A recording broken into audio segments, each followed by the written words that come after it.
মানুষ মানুষকে ভালোবাসে কৃপা অনুগ্রহের কারণে।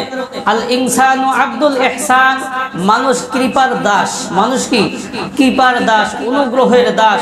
অন্যত বলে জবিলাতিল কুলুবু আলা হুব্বি মান আহসানা ইলাইকা, বলে মানুষ কৃপাকারীকেই ভালোবাসে। আমার প্রতি একজন অনুগ্রহ করেছে, আমি তাকে ভালোবাসবো না? আমার প্রতি একজন দয়া দেখাইছে, আমি ভালোবাসবো না? তাহলে নবী আমাদের প্রতি সবচাইতে দয়া বেশি দেখাইছে। কিভাবে? আল্লাহর হাবিব বলেছেন, আমি উম্মতদেরকে ধরে ধরে জাহান্নাম থেকে জান্নাতের দিকে পৌঁছাইছি। এটা অনেক বড় অনুগ্রহ না? হযরতে নূহ আলাইহিস সালাতু ওয়াস সালাম বলেছিলেন, হে আল্লাহ, আমি দিবা রাত্রি আমার উম্মতদেরকে আপনার দিকে ডাকছি। তাহলে নূহ আলাইহিস সালাতু ওয়াস সালাম যদি ডাকেন, আমাদের নবী ডাকছেন না? অনেক কষ্ট করছেন। বলে এর চেয়ে অনুগ্রহ আর কি হতে পারে? জাহান্নামে লোককে টেনে জান্নাতের দিকে নিয়ে আসা, এর চাইতে অনুগ্রহ আর কিছু হইতে পারে না। অন্যত আল্লাহর হাবিব বলেন, ইন্নামা আনা কাসিমুল্লাহি ইউতি, নিশ্চয়ই আমি হলাম বন্টনকারী, আল্লাহ রাব্বুল আলামিন হলো দাতা। আল্লাহর হাবিব কি বন্টন করেছেন? বলে আল্লাহ পাকের পক্ষ থেকে যে ইলম, নূর, মারিফত পেয়েছেন, এগুলো উম্মতদের মাঝে, সাহাবায়ে কেরামদের মাঝে বন্টন করেছেন। যদি বন্টন না করতেন আমরা দিন পাইতাম? দিন পাইতাম না। তাহলে আমরা দিন পাইছি নবীর উসিলায়, কার উসিলায়? এর চেয়ে অনুগ্রহ আর হইতে পারে না। আল্লাহর হাবিব বলেন, সাব্বাল্লাহু ফি সদরি শাইআন সাব্বাবতুহু ফি সদরি আবি বকরিন, আল্লাহ পাক রব্বুল আলামিন আমার অন্তরের মধ্যে যা কিছু দিয়েছেন, আমি এগুলো আবু বকরের অন্তরে দিয়েছি। তো আল্লাহ পাক, আল্লাহর হাবিব আমাদেরকে অনুগ্রহ করেছেন।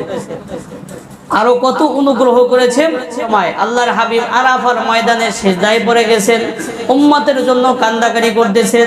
সাথে আল্লাহ পাক রব্বুল আলামিনের কাছে আরজ করলেন, ইয়া রব্বুল আলামিন, আপনি আমার উম্মতের হকুল্লাহ, হকুল ইবাদত সব গুনাহকে ক্ষমা করে দেন। আল্লাহ পাক রব্বুল আলামিন দোয়া কবুল করেন। দোয়া কবুল করলেন, সাথে সাথে বললেন, হকুল্লাহ সব ক্ষমা করে দেব। কেউ যদি খাঁটি দিলে হজ করে আরাফার ময়দানে এসে ক্ষমা চায়, হকুল্লাহ আল্লাহ তাআলার সাথে যেইগুলো সম্পৃক্ত, এই সবগুলোকে আমি ক্ষমা করে দেব।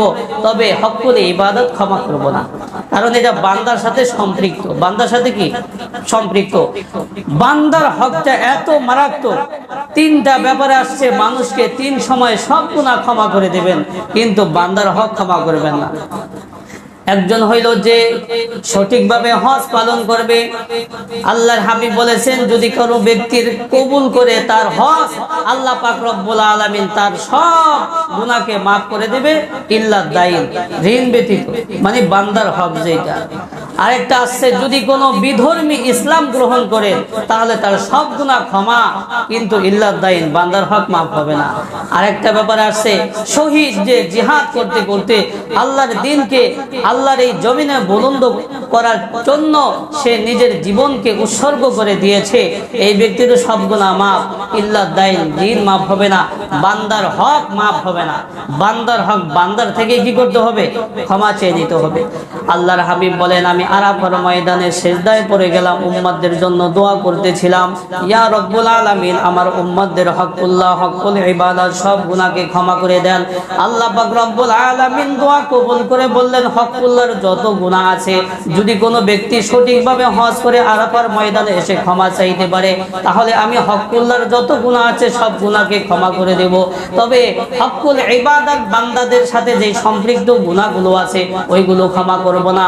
এরপর আল্লাহর হাবিব মুজদালিফায় যায় আবার আল্লাহ রব্বুল আলামিনের কাছে দোয়া করতেছেন, ইয়া রব্বুল আলামিন, আপনি তো বান্দাকে এমন দেওয়া দিতে পারেন যে বান্দা খুশি হয়ে ওই বান্দার সব ক্ষমা করে দেবে, সব ক্ষমা করে দিবে। আল্লাহ পাক এটা কবুল করেছেন। এটা কি করেছেন? কবুল করেছেন। যদি কোনো ব্যক্তি আল্লাহ পাকের কাছে গৃহীত মানুষ হইতে পারে, গৃহীত বান্দা হইতে পারে, আল্লাহ পাকের মাকবুল বান্দা হইতে পারে, তাহলে এই ব্যক্তি যদি অন্যের কাছে ঋণী থাকে, ওই ব্যক্তিকে আল্লাহ পাক খুশি করে দিবেন, সে খুশি হয়ে তাকে মাফ করে দিবে। শুধু কি তাই, আল্লাহর হাবিব মুহাম্মদুর রাসূলুল্লাহ সাল্লাল্লাহু আলাইহি ওয়াসাল্লাম একদিন সিজদায় পড়ে উম্মতদের জন্য ক্রন্দন করতেছেন। আল্লাহ পাক রব্বুল আলামিন বলেন, হে আমার নবী, আপনি সিজদা থেকে মাথা উঠান, আমি আপনাকে সন্তুষ্ট করে দিব। ওয়ালা সাউফা ইউতিকা রাব্বুকা ফাতারদা। আল্লাহ পাক রব্বুল আলামিন বলেছেন, আমি আপনাকে এমন দাওয়া দেব, আপনি সন্তুষ্ট হয়ে যাবেন, খুশি হয়ে যাবেন। আল্লাহর হাবিব এই জিনিসটাকে কাজে লাগাইছে। আল্লাহর হাবিব বলেছেন, আমার একজন উম্মত জাহান্নামে থাকবে, অতক্ষণ পর্যন্ত আমি খুশি হব না। বলছেন আল্লাহ পাক বলছে, আমি আপনার সিজদা থেকে মাথা উঠান, আমি আপনাকে খুশি করে দেব। এদিকে আল্লাহর হাবিব বলছেন, যতক্ষণ পর্যন্ত আমার একজন উম্মত জাহান্নামে থাকবে, ওই সময় পর্যন্ত আমি খুশি হব না।